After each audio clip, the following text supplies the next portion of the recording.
हो सिर्जने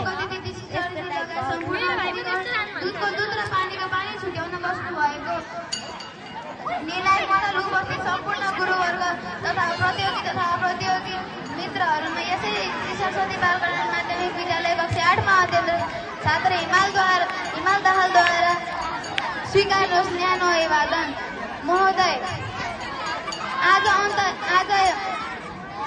आजको यो दिनमा त्रिभुवन अन्तर्राष्ट्रिय विमानस्थलमा दिनौदिन धेरै युवाहरू विदेशी छन्।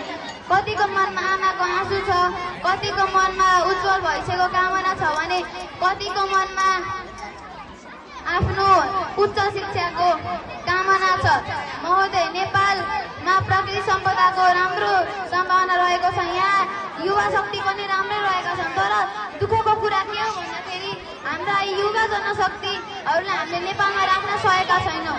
उनीहरू बाध्य भएर विदेशिन गएका छन्। उनीहरू बाध्य भएर विदेशिनुको कारण राजनीतिक अस्थिरता, भ्रष्टाचार, कुशासन र असम्मानजनक तलबको अभाव हो। प्रत्येक वर्ष नेपालबाट 8,39,266 जना नेपालबाट पलायन हुने गरेका छन्।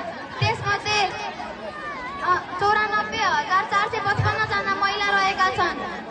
7,44,811 जना पुरुष रहेका छन्। 1,12,000 जना शिक्षा आर्जन गर्नका लागि जान्छन् भने 7,17,665 जना रोजगार लिनका लागि जान्छन्।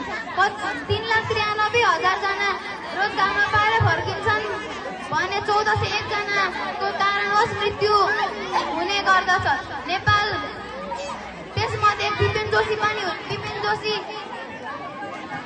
विपिन जोशीले सुदूरपश्चिम विश्वविद्यालयबाट कृषि विषयमा स्नातकोत्तर गरिसकेपछि उनले लाउ खाउ भन्ने उमेरमा त्रिभुवन सुदूरपश्चिम विश्वविद्यालयको पढ्दै कमाउँदै भन्ने योजना अन्तर्गत इजरायलमा गएर केही न केही सिकेर आफ्नो राष्ट्रको विकास गर्ने सोचमा थिए। तर यो हाम्रो विश्वको असामाजिक वातावरण र खराब राजनीतिका कारण उनीसँग यस्तो घटना घटेको थियो कसैले कल्पना पनि गर्न सकेको थिएन। महोदय,